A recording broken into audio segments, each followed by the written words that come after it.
ఈరోజు జరుగుతున్న ఈ ప్రత్యేక కార్యక్రమంలో మన ఆంధ్రప్రదేశ్లో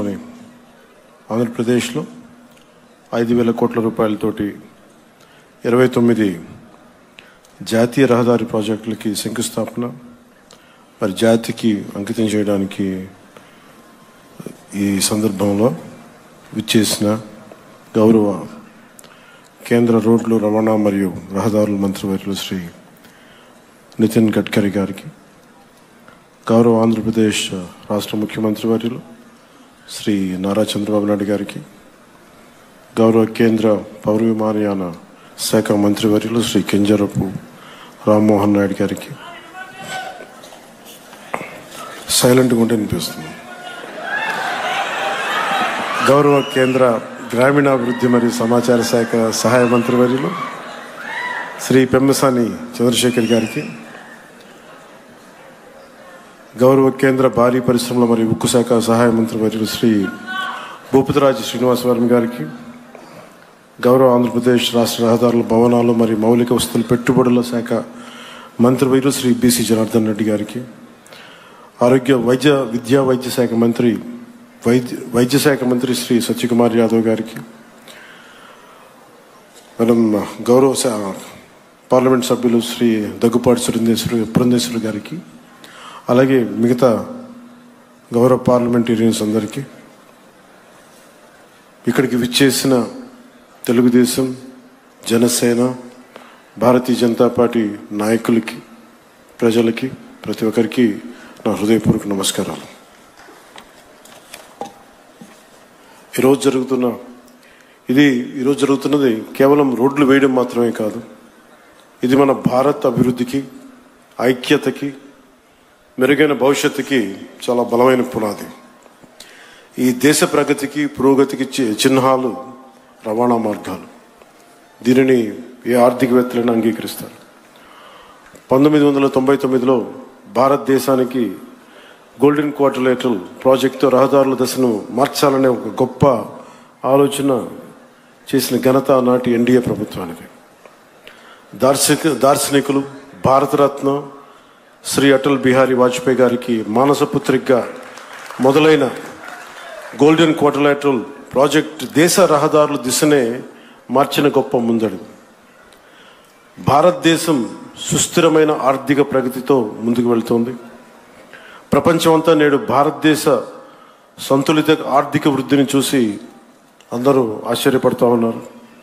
ప్రపంచంలోనే అత్యంత ప్రజాదరణ కలిగిన నాయకులుగా గుర్తింపు తెచ్చుకున్న గౌరవ ప్రధానమంత్రి శ్రీ నరేంద్ర మోదీ గారి సారథ్యంలో భారతదేశం $4.18 ట్రిలియన్ జీడిపి తోటే ప్రపంచంలోనే 4వ అతిపెద్ద ఆర్థిక వ్యవస్థగా రూపాంతరం చెందింది.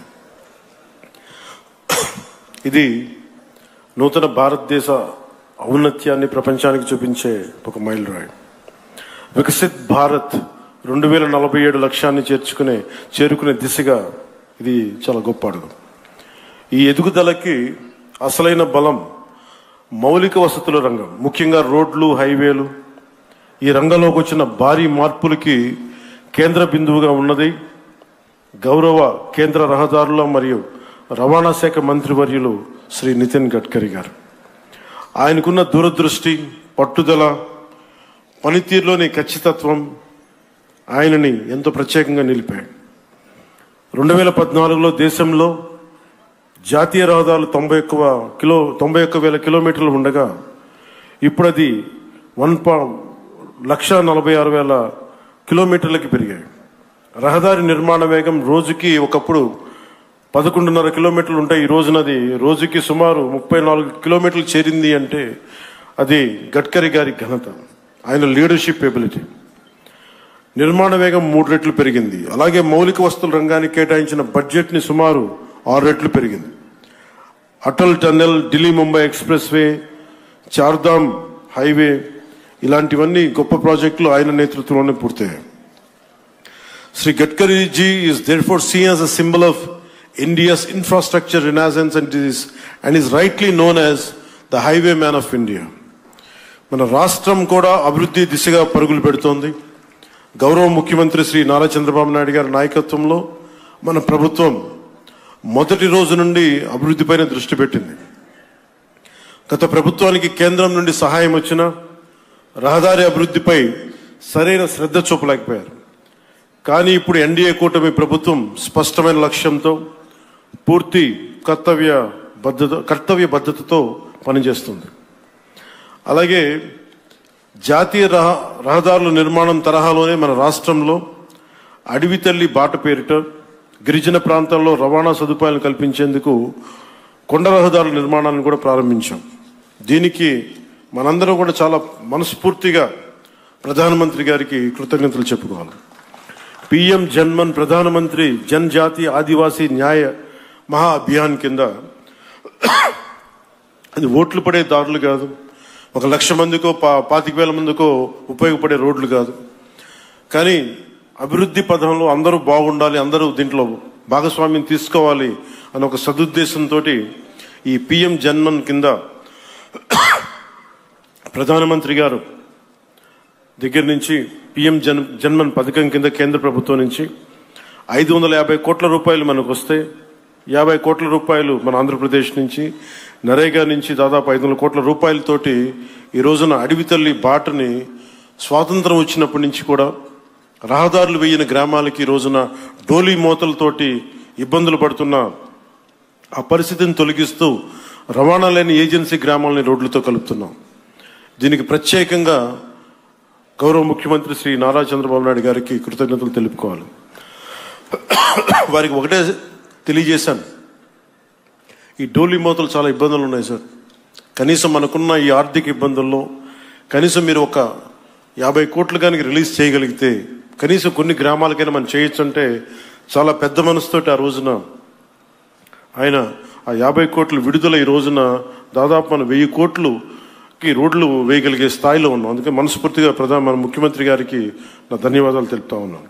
అలాగే ఇప్పుడు మనం ఈ రహదారులు కేవలం ప్రయాణ సౌలభ్యం కోసం మాత్రమే కాకుండా ఎకో టూరిజం అభివృద్ధికి, యువతకి ఉపాధి అవకాశాలకి మార్గం వేస్తున్నాయి.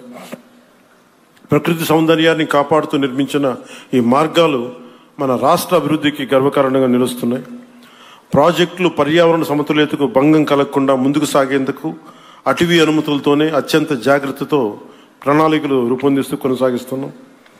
మోదీ గారి దృష్టి, గడ్కరీ గారి కృషి, గౌరవ ముఖ్యమంత్రి చంద్రబాబు గారి సంకల్పంతో ఈ ముగ్గురి నేతృత్వంలో మన రాష్ట్రం, మన దేశం అన్ని రంగాల్లో పరిగెడుతుంది. అభివృద్ధిపై ప్రతి ఒక్కరు కూడా ఈ భాగస్వామ్యంలో మీరు చేరాలి, అన్ని ప్రాంతాలు అభివృద్ధి చెందాలనేదే మన లక్ష్యం. ఈ మంచి రోడ్ల వల్ల సరికొత్త పరిశ్రమలు, ఉత్పత్తి యూనిట్లు, IT industry, electronic, logistic hubs, food processing parks రాష్ట్రంలోకి వస్తాయి. ఇది రాష్ట్ర ఆర్థిక వ్యవస్థని బలంగా చేయడంతో పాటు దేశ ప్రగతికి మరియు దేశ జీడిపి వృద్ధికి మన వంతు కృషిని అందించడమే లక్ష్యం. ఇవి భారతీయుల ఐక్యతని, సమగ్రతని ప్రతిబింబిస్తాయి. మన ఆత్మబలంతో నిర్మితమైన ప్రగతికి మార్గదర్శక దీపాలు, రేపటి తరాలకి మనం అందించే ఒక బలమైన వారసత్వపు ఆస్తి. ఈ సందర్భంలో నేను మీ అందరినీ ఒకటే కోరుకుంటా ఉన్నాను. గత ప్రభుత్వాన్ని చూశారు, కూల్చివేతలతో మొదలైన ప్రభుత్వం, రోడ్లు వేయని ప్రభుత్వం, కనీసం రహదారుల్లో గుంతలు పూడ్చని ప్రభుత్వం.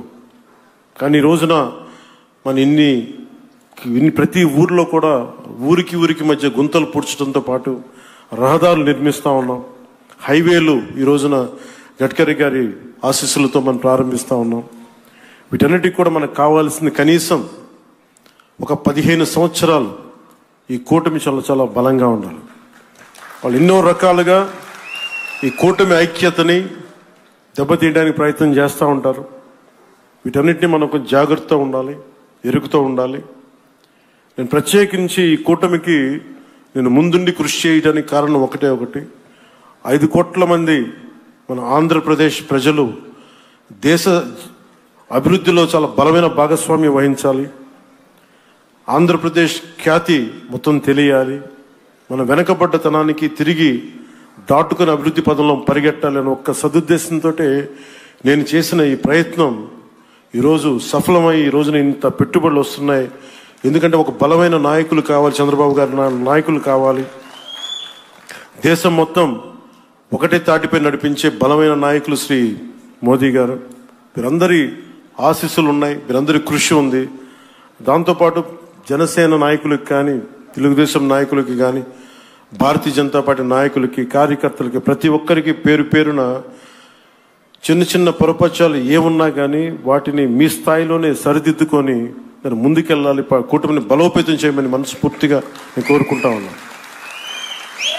అందుకని మనస్ఫూర్తిగా మరోమారు ధన్యవాదాలు తెలియజేసుకుంటూ ఆంధ్ర అభివృద్ధి పదంలో రాకెట్ స్పీడ్తో వెళ్ళాలని మనస్ఫూర్తిగా కోరుకుంటూ ఇక్కడికి వచ్చిన మీ అందరికీ ప్రత్యేక ధన్యవాదాలు తెలుపుకుంటూ గడ్కరీ గారికి మరోమారు మనపూర్వక ధన్యవాదాలు తెలుపుకుంటూ సెలవు తీసుకున్నాను. జై భారత్, జై హింద్.